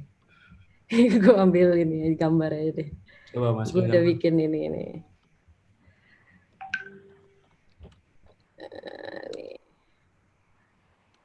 Nah, si Sila Solar Punk ini kayak kehidupannya tuh ya live harmony with the earth, terus abis itu menggunakan teknologi zaman sekarang tapi untuk menciptakan masa depan, terus kayak penggunaan material teknologinya itu ya pakai apa?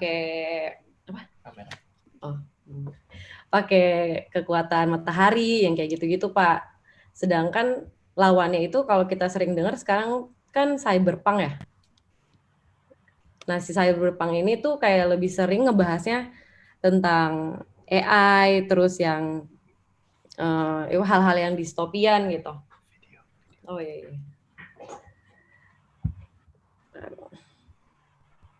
Gitu.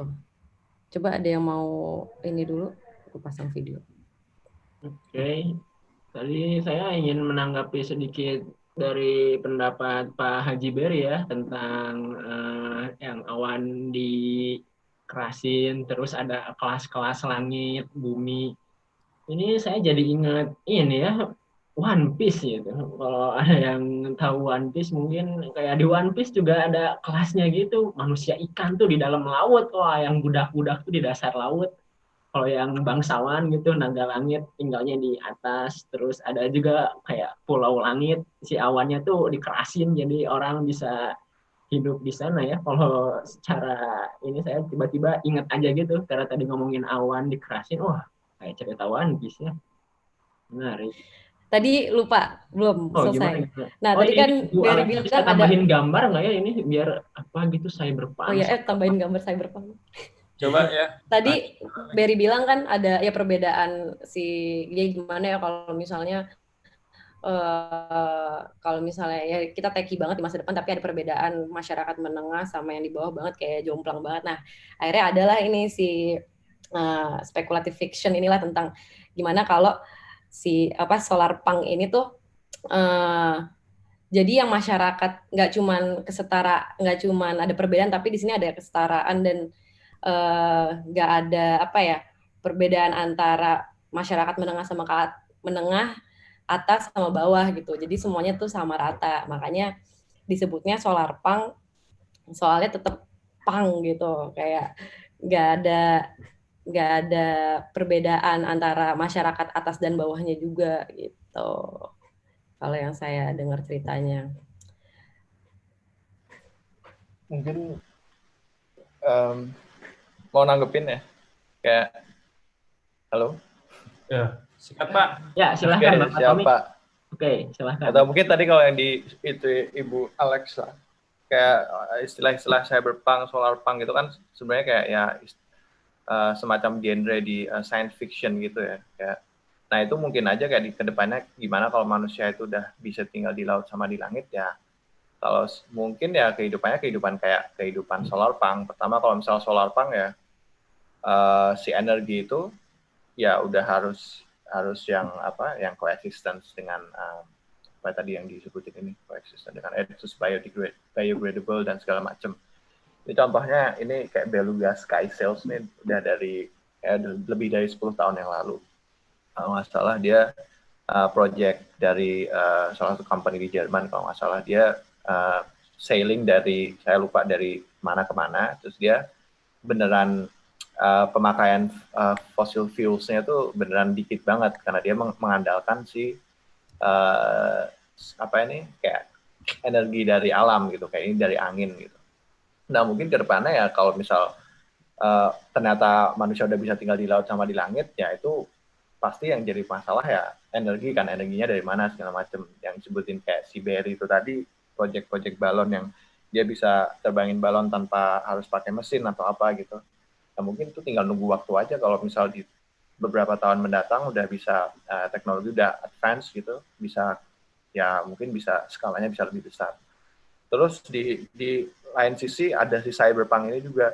Kalau menurut saya sih kalau manusia itu udah bisa tinggal di laut sama di langit pasti akan ada perubahan dari segi fisiologis si manusia sendiri karena si fisiologis manusia kan sebenarnya nggak berevolusi secara signifikan ya dari berapa ribu atau berapa ratus ribu tahun yang lalu gitu sampai sekarang pun juga bentuknya masih gitu-gitu aja gitu. Nah yang bisa merevolusi si kapasitas manusia adalah dengan teknologi ini. Nah ada istilah namanya transhumanism gitu. Jadi gimana sih teknologi itu digunakan untuk ya teknologi kan sebagai extension of human senses ya. Jadi ini contohnya ini seniman namanya Stellar gitu. Dia dari tahun 90-an udah bikin kayak gini, udah bikin yang aneh-aneh gitu lah kayak nanemin device di tubuhnya gitu.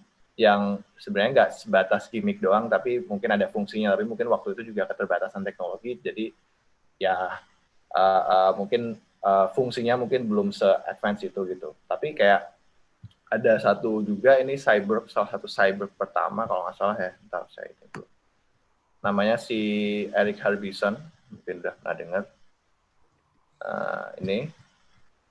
Jadi dia tuh buta warna, terus dia ditanemin kayak di implant gitu, device gitu, salah satu kayak alat gitu di kepalanya, terus dia bisa ngelihat warna tapi bukan melihat tapi dengan mendengar. Jadi ya ini kan berarti kan ini udah terjadi beberapa tahun lalu, udah lama lah. Nah gimana ke depannya sih pasti manusia udah bentuknya udah aneh-aneh, udah ditanemin alat-alat segala macam gitu, dan untuk bisa ditinggal di laut mungkin aja dia dipasangin alat yang bisa kayak menyerupai insang gitu, kayak karena tadi sebetulnya kayak tadi dia nge-mention mereplikasi manusia dan segala atau makhluk hidup gitu, kayak atau sebetulnya kayak biomimicry gitu.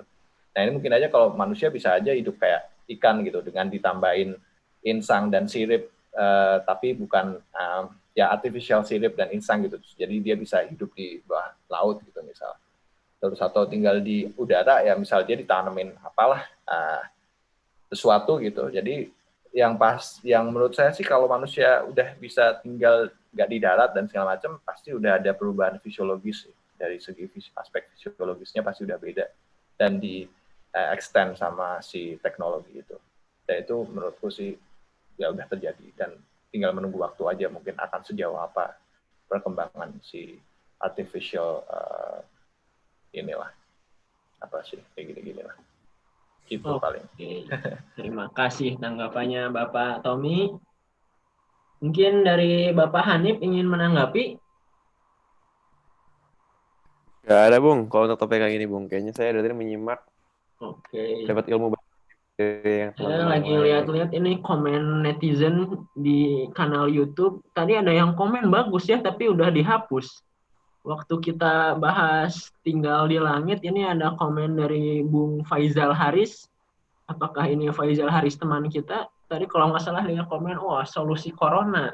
Jadi Tinggal di Langit solusi dari menghindari corona ya. Menarik ya komennya, tapi dihapus. Ada lagi komen dari Glacius Cerebrum, tapi dihapus juga. Wah, sepertinya isu ini nggak ada yang komen ya. Mungkin pada menyimak ya. Oh, ternyata gitu. Jadi warga-warga baru pada menyimak. Oke, lanjut ke topik berikutnya kali ya Pak RW ya. Udah iya, waktunya udah mau larut juga ya. sayang banget nih. Nah, ini topik mungkin ini jadi topik terakhir kita juga di malam hari ini. Ini topiknya gimana kalau masa depan tidak ada konsumsi materi lagi. Wah. Ntar industrial designer ada kerjaan lagi nggak Pak kalau kayak gitu caranya Pak? Iya juga ya. Ini gimana ya? Langsung aja mungkin ya kita minta pendapatnya nih dari Koh Steven. Gimana nih Koh? Kalau ngomongin materi nih kayaknya Koh Steven udah hatam banget nih. Materi, iya saya memang materialistis sih. Ya, bisa di next slide-nya Pak. Oke.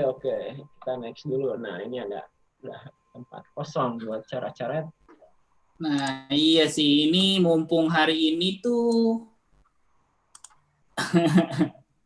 mumpung hari ini tuh Industrial Design Day ya.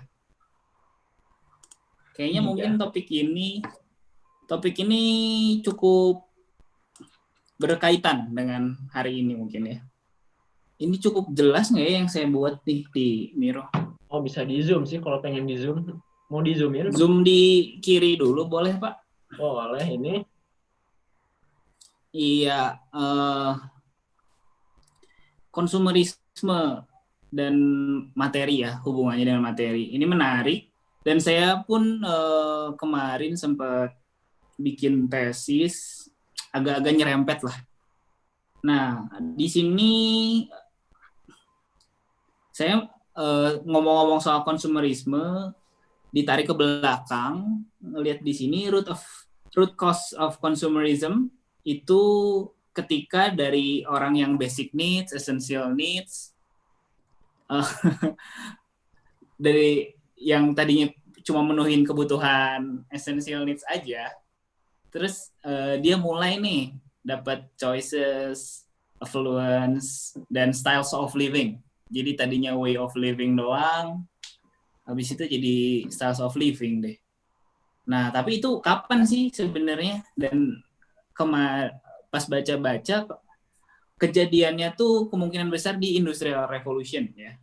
Dan justru industrial designer yang accountable untuk ngubah dari tadinya orang menuhin essential needs di living-nya, habis itu jadi ada styles of living. Nah, terus kalau yang ngelihat di atas itu, kalau ada yang tahu itu artwork-nya Barbara Kruger. Di situ dia yang fontnya terus dicuri sama Supreme ya. Terus itu dia ngomongnya I shop, therefore I am. Di situ kayak dia di post industrial era itu emang jadi orang tuh mendefinisikan atau mengaktualisasikan dirinya dari apa yang dia shop. Gitu. Lalu lihat-lihat lagi nih, aduh hubungannya apa ya nih, essential needs, terus styles of living, kayaknya ada hubungannya sama piramida Maslow. Boleh digeser, Pak? Oh, boleh. Nah, ini ya. Iya, kalau ngelihat di piramida Maslow, di yang paling bawah tuh kan physiological needs ya. Habis itu safety, belonging, esteem, self-actualization. Nah, yang menarik kalau di self-actualization sebenarnya untuk jadi post material, seperti yang kita bahas gimana kalau masa depan tidak ada konsumsi material lagi, itu lebih mungkin. Soalnya udah ada pergeseran dari produk ke service, dari service ke experience, dari experience ke knowledge. Jadi mungkin kalau ngomongin post material ke arah sana. Nah, tapi itu sih sebenarnya di hari-hari sekarang pun udah mungkin aja, dan itu kurang ngawang gitu ya kayaknya, kurang gimana kalau gitu. Justru menurut saya yang menarik gimana kalau di piramida Maslow yang di bawah itu yang dibuat solusinya. Jadi gimana kalau yang di bawah yang masih benar-benar material banget gitu. Terus mikir lagi, mungkin material tuh bukan jadi hilang, tapi mungkin yang dimaksud post material tuh bukan materinya jadi nggak ada, tapi justru kayak gimana sih hubungan konsumsi dan materi itu di redefine, di rethink mungkin ya. Terus mikir lagi, wah kayaknya sih yang salah satu yang paling penting untuk nge-rethink consumption of basic needs, karena yang di paling bawah juga nih di piramida Maslow, dan yang kayaknya yang paling material banget gitu. Terus ya kemungkinan besar itu di food, clothes, atau housing. Gitu. Ada yang mau nanggepin dulu? Sebenarnya abis ini udah ada gimana kalaunya sih, cuman ada yang mau nanggepin dulu mungkin? Nggak tahu sih ini nyambung apa nggak, tapi kayak ngomongin post material gitu kayak aku jadi inget ya film The Matrix nih, mumpung The Matrix mau ada lagi tahun depan. Ya, di situ apa namanya, kan sebenarnya kayak waktu dia, mungkin ada yang pernah nonton gitu, kayak waktu makan steak gitu segala macam, makan daging yang enak banget gitu, itu kan sebenarnya hanya data atau kayak kode-kode yang dibuat sedemikian rupa untuk memanipulasi psikologis kan, psikologis. Tapi balik lagi ke ini yang physiological needs nih, sesuatu yang nggak bisa di replace sama sesuatu yang imaterial gitu, kayak misal data atau kayak digital property gitu. Nah, iya. Jadi tapi ya setuju aja sih, tetap nggak mungkin sih kalau tanpa ada material gitu. Jadi mungkin ya post material itu bukan kayak material menjadi itu, tapi kayak material mungkin jadi bergeser aja dan beneran sesuatu yang kebutuhan pokok aja, yang itu kayak sandang pangan papan gitu nggak sih? Bukan yang sekunder atau tersier. Yang sekunder dan tersier ya udah bakal kayak di-replace sama sesuatu yang lain gitu, misal kayak service atau kayak ya segala macam virtual reality dan segala macam. Iya. Gitu. Oke, gimana Coach Stephen? Mungkin lanjut langsung ya, biar lebih kebayang. Iya, sama mungkin ini juga balik lagi tadi, karena konsumerisme ini berkat industrial designer ya. Ya. Mungkin hari ini juga hari kelahirannya konsumerisme mungkin ya. Waduh, gimana tuh kok? Selamat ulang tahun konsumerisme. Selamat ulang tahun dulu buat konsumerisme. Oke, lanjut lagi dari yang basic needs, physiological needs. Terus gue mikir kayaknya wah, food, clothes, housing. Ada nggak ya yang hubungan antara konsumsi dan materi di food, clothes, and housing ini yang bisa shifting banget? Nah, terus seperti biasa cari referensi sih lebih baik ke anime gitu ya, ke komik gitu ya. Biasanya sering banyak referensi di komik atau film deh. Nah, ini ini sesuatu yang menarik buat gue.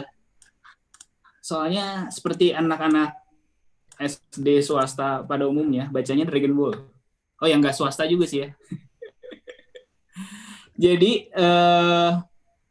di Dragon Ball, ada 2 konsep yang menarik menurut saya. Yang pertama tuh soal makanan atau consumables.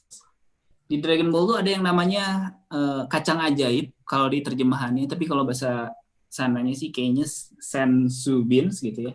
Jadi kalau kacang ajaib ini tuh sekali makan 1 kacang doang, dia kenyangnya kayak 3 hari apa seminggu gitu. Jadi gimana kalau yang kayak senzu beans ini ada beneran gitu? Mungkin jadi nggak ada kelaparan, mungkin jadi ketahanan pangan, mungkin juga kayak food storage dan gimana kita konsumsi makanan tuh akan berubah. Terus, yang menarik ternyata ada nih yang seperti senzu beans. Itu di bawahnya tuh. Namanya food pill. Memang sih ini nggak kayak kalau senzu beans tuh kan kayak bisa kenyang sampai 3 hari, sampai seminggu tuh. Tapi kalau food pill ini lebih ke kalau dilihat bisa di zoom, Pak. Itu makanan astronot, Pak, bukan ya? Nah, ini sebenarnya katanya sih makanan buat diet apa gimana gitu. Soalnya ini ya tadi bener kayak nge-stimulate sensori. Jadi ada tuh chicken pie, sugar potatoes, tapi itu dari pil doang.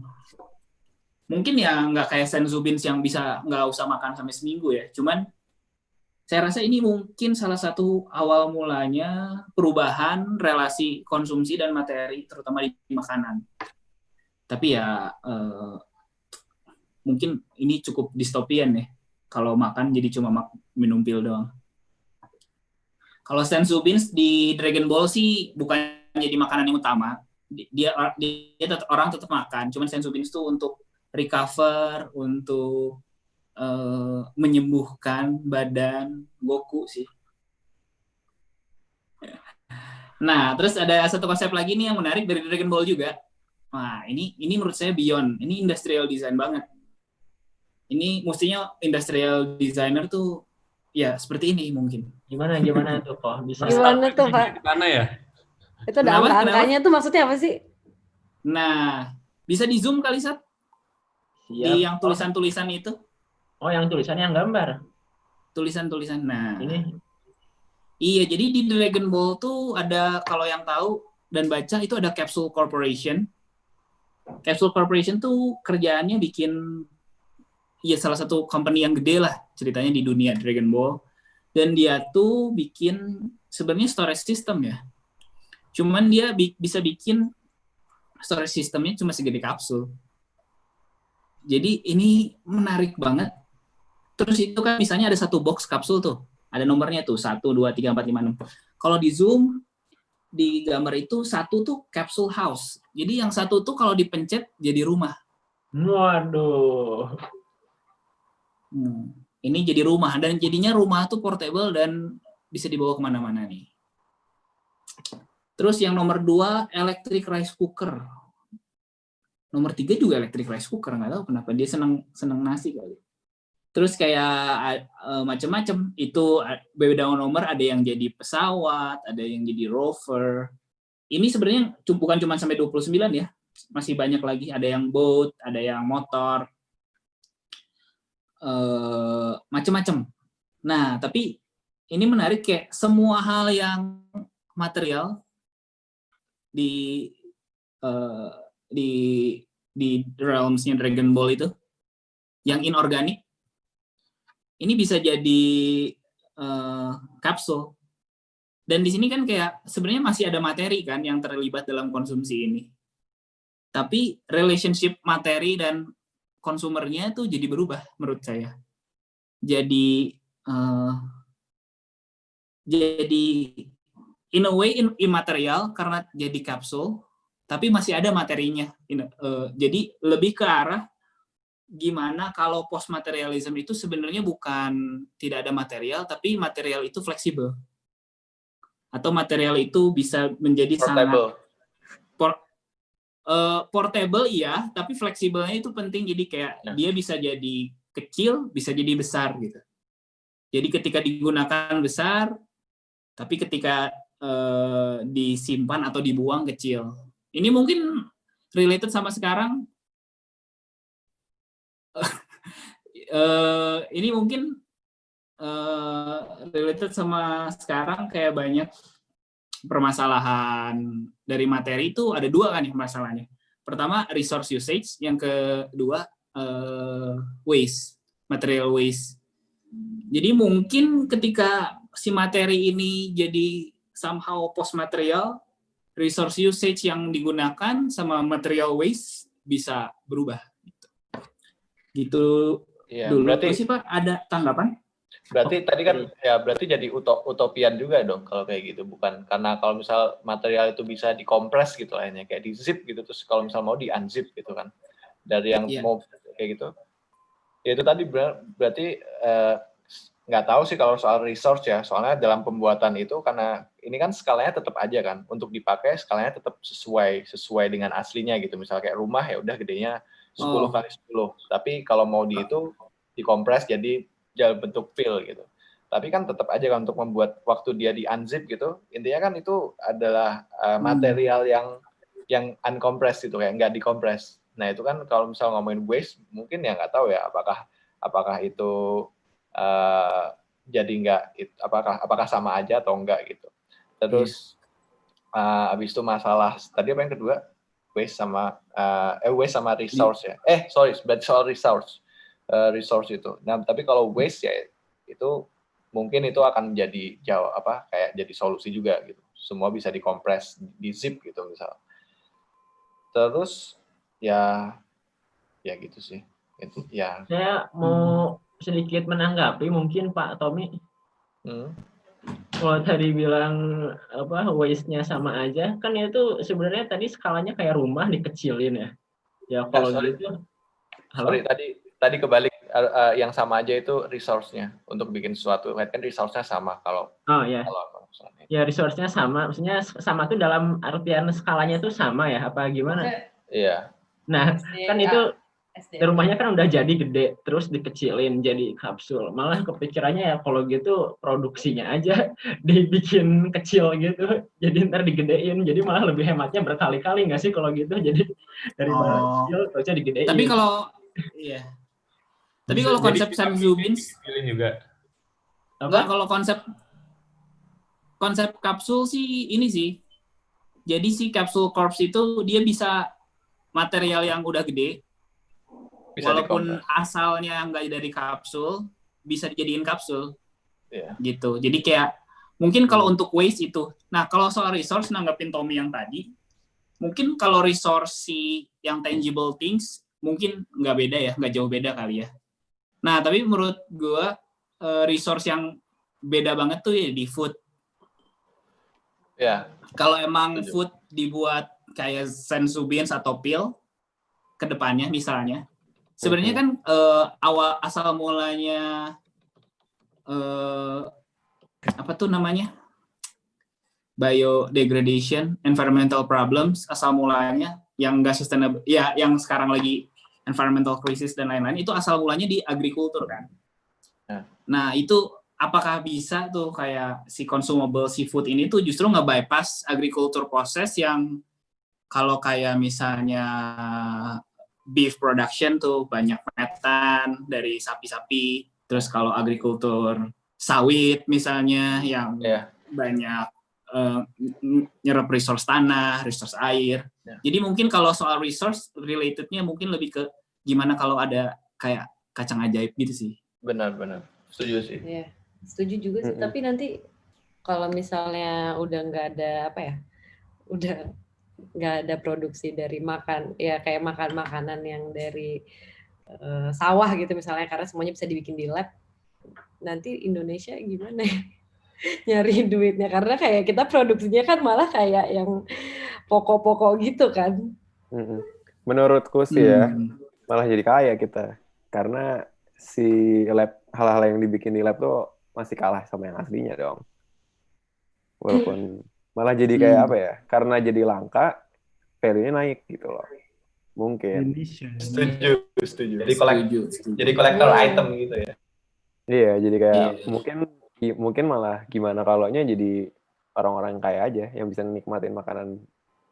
Sekarang sebenarnya udah ada ranahnya kan kalau misalnya isu kelas muncul lagi ya? Iya, isu kelas muncul lagi.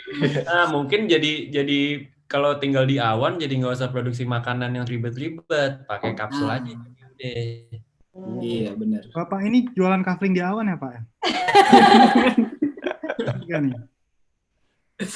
Iya, mungkin ini bisa connect banget sih kayak di kehidupan yang kedua. Dragon Ball lagi nih. Nah, maksudnya kayak di living yang mungkin beda dari di tanah, kayak di langit atau di air ya. Jadi gimana mobility itu mungkin ke-support dari consumables dan tangible things yang portable. Kalau di tren di dunia nyata juga lumayan kan sekarang. Orang-orang udah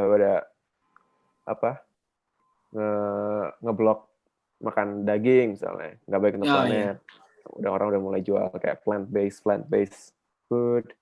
Ada juga untuk yang paling mendekati sama si konsep kacang ajaib ini udah ada yang namanya Soylent kan. Soylent. Jadi beneran minuman, tapi isinya nutrisi yang setara sama makanan. Jadi minum itu tuh sama dengan kamu makan 1 piring atau 2 piring. Tapi macam-macam dia marketingnya. Kalau nggak kena nasi nggak kenyang Pak kalau kayak gitu Pak. Nah itu dia menarik kan. Susah kayak. Nggak berarti dengan replace nutrisi itu kamu mereplace makanan. Menurut saya itu yang menarik, Bung. Benar. Kayak biskuit. Iya. Kayak makan biskuit 2 biji itu sama aja minum susu segelas. Susu, gitu. Iya, beda kan? Iya. Aduh, ada benar. Gitu. Mungkin berarti nggak completely replace ya, tapi jadi enhancing consumption supaya jadi lebih less aja kali ya, nggak jadi completely replace conventional food ya. Mungkin rehat sejenak kali ya, apa masih mau diterusin kok bahasanya kok.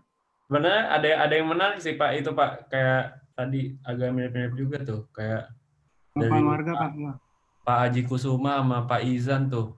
Iya tuh. Cuma bilang kalau pil itu bisa mengurangi kenikmatan hakiki makan. Kasihan food blogger. Kalau Izan juga sebenarnya sama sih, agak mirip lah. Gimana caranya biar bisa dimakan dengan pleasure gitu. Food blogger nge-review pil gimana nih Pak? Kalau food blogger setahu saya masih bisa review Pak. Karena biasanya cuma enak banget.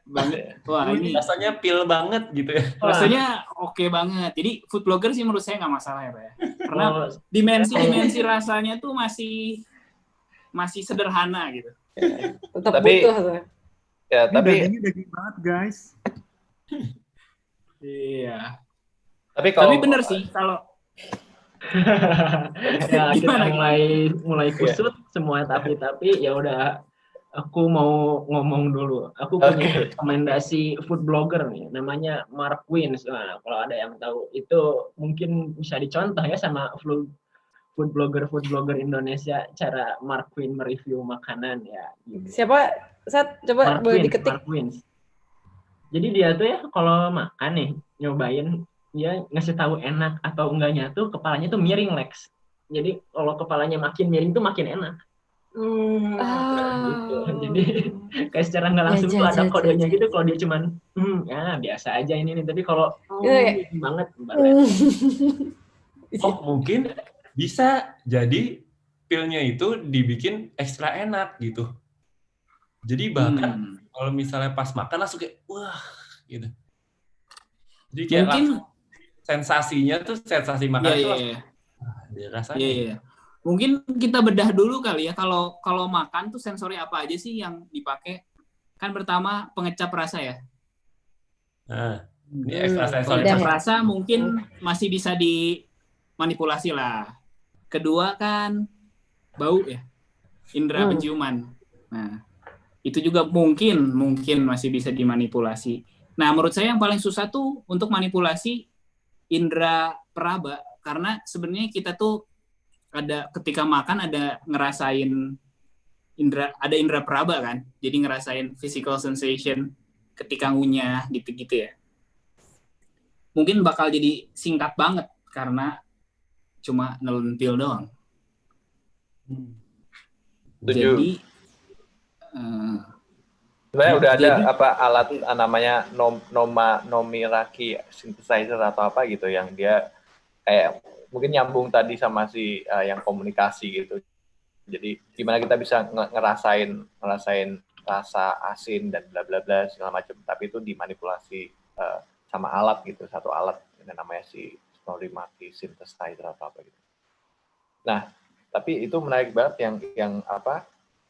Yang nggak bisa itu adalah si indera peraba, si lidah itu waktu kita ngerasain tekstur makanannya. Tapi mungkin nggak sih kalau si pil itu bentuknya bukan pil, tapi ya satu kayak adonan atau apa gitu yang beneran bisa di custom yang sesuai. Oke, ini makanannya mie gitu. Tapi ya udah jadi ya gitu sih. Kayaknya udah ada deh itu sekarang yang bentuknya apa, tapi rasanya rendang gitu. Aduh, apa sih disebutnya? Dan itu udah ada restoran-restoran ya sekarang. Oh, molecular gastronomy. Mulai ya, ada juga itu di rendang kayak kirain rendang tapi ternyata lengkuas gitu kan. Itu juga manipulatif juga tuh. Iya. Menarik. Kayaknya harus lebih banyak tuh restoran-restoran kayak gitu yang lebih reachable buat warga. Harganya tuh lebih apa? Murah gitu. Oke. Iya Pak RW, gimana Pak RW? Mana nih Pak RW? Ya, itu kamu kalau Steven udah nggak ada lanjutannya lagi nih. Ini kirain masih ada slide berikutnya gitu yang mau ditampilin nggak? Enggak sih Pak. Nggak ada. Oke. Kita lihat dulu ini ya, mungkin komen-komen warga di kanal YouTube. Ini apa nih? Ada iklan tadi ya, ada yang jual makanan nih. Sumi enak itu apa ya? Ada juga, ini ada Pak Aji Kusuma kan tadi komen ya. Biar langsung sehat kalau sakit Senzubin. Wah, dia komennya tadi karena ini delay, dia komennya udah muncul sebelum gambar kita muncul ya. Ternyata Pak Aji Kusuma punya. Pak RW, tolong cek message dulu Pak RW, itu ada pesan dari. Iya Pak. Message di mana nih? Di forumnya Pak. Oh, ini Indomie. Pak, ini kayaknya udah jam 10 lewat nih Pak, ini anak saya udah. Iya. Iya nih Pak, saya harus balik jaga toko nih Pak. Oke, kalau begitu Pak, tadi ini ada yang komen juga ya, lanjut sampai subuh nih kata Prananda. Oke, ya udah begitu. Lebih seru lagi kalau misalnya next ini kita bisa sambil Zoom call dan rame-rame gitu Pak ngobrolnya, nggak cuman kita doang nih. Oke, terima kasih untuk semuanya, para warga yang udah hadir, juga warga-warga yang udah nonton di kanal YouTube Disket. Insya Allah Disket akan tetap kembali hadir setiap bulannya di pendopo kita ini. Karena ini udah larut ya, besok kita harus pada kerja, jadi sepertinya kita harus pamit dulu. Mohon maaf kalau banyak kesalahan atau ada kata-kata yang kurang berkenan. Pak, bentar Pak, tutup dulu Pak, share screen-nya Pak. Oh ya, siap. Ini mau ditutup. Nah, tadi kehalangan tombolnya. Nah, ya baru. Nah, udah aman? Aman, Pak. Oke, kurang lebih seperti itu ya para warga. Dan selamat juga untuk Industrial Design Day karena hari ini ulang tahun, juga World Industrial Design Day Indonesia udah mengadakan acara ini dari pagi sampai malam kayak gini. Semoga ini tetap bisa berlanjut tiap tahunnya dan lebih meriah lagi. Dan acara yang kita bikin ini menambah wawasan untuk kita semua para desainer-desainer, baik desainer industri atau di luar desainer industri. Kurang lebih seperti itu. Kita pamit mungkin ya. Pak, Kasih dulu juga buat teman-teman komunitas yang sebelumnya sempat ngisi acara World Industrial Design Day ini, yang bikin acara bareng-bareng juga. Terima kasih. Banyak banget, tadi ada 16 ya. 19, Ber. Berapa? 19. Ada 19, bahkan ada nambah lagi ya.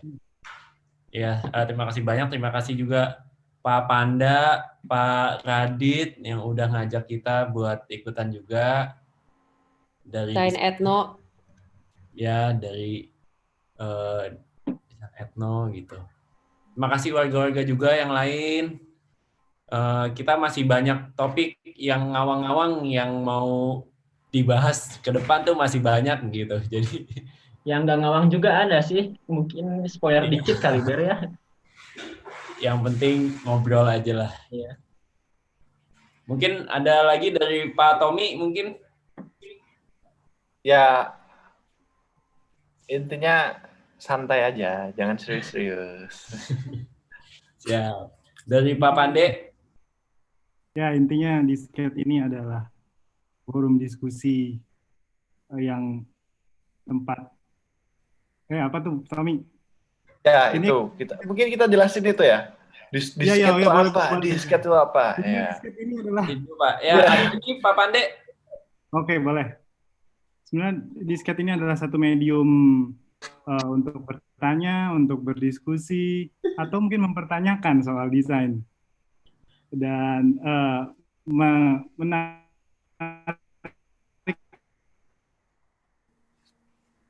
Ya. Ya, internetnya Pak. Ya, internetnya Pak. Wah, gimana? Teman yang sangat bagus sekali ya tadi. Ya, bagus. Lanjut Bu Alexa. Ayo Bu. Gimana Ibu Alexa?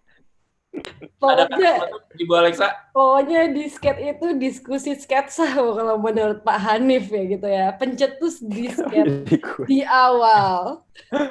Mungkin dari untuk menyimpulkan nih hari ini dari Pak Hanif dan Ko Stephen nih. Enggak? Dari siapa dulu nih? Dari Pak Hanif dulu mungkin ya. Hanif dulu, Hanif. Apa ya? Ya, moga-moga buat Industrial Design ngobrol ngalor ngidul. Ya, buat Industrial Design Day, buat Industrial Design, buat desainer-desainer di luar. Oh, siap. Atau apalah. Bebas lah, udah. Ya, yang penting sehat dulu lah. Sehat batin, sehat jasmani, rohani. Iya, benar. Aduh deh, naik piramid yang lain. Kan kalau kata Pak Steven kayak gitu tadi. Iya, benar. Satu-satu aja. Nggak usah serius-serius. Enggak kok. Paling apa ya? Kayak penting banget ya buat tidak membatasi diri. Misalnya apalagi cuma dalam beride. Mestinya gimana kalau tuh jadi sesuatu yang konstan ada di pikiran kita mungkin. Supaya hidupnya tidak biasa-biasa saja. Dan tidak apalagi di pandemi gini ya, mungkin harus banyak berhayal. Karena di kenyataan mungkin sedang lebih berat gitu ya. Jadi mungkin gimana kalau bisa jadi hiburan lah setidaknya. Iya, Pak. Siap. Oke. Aduh. Ya. Yuk, dah. Pak RW ditutup lah. Ya. Sesinya kali ini. Doa. Alhamdulillahirabbil alamin. Alhamdulillah. Ya udah, assalamualaikum. Segenap kru yang bertugas mengucapkan assalamualaikum warahmatullahi wabarakatuh. Sampai jumpa di kumpul warga berikutnya. Bye.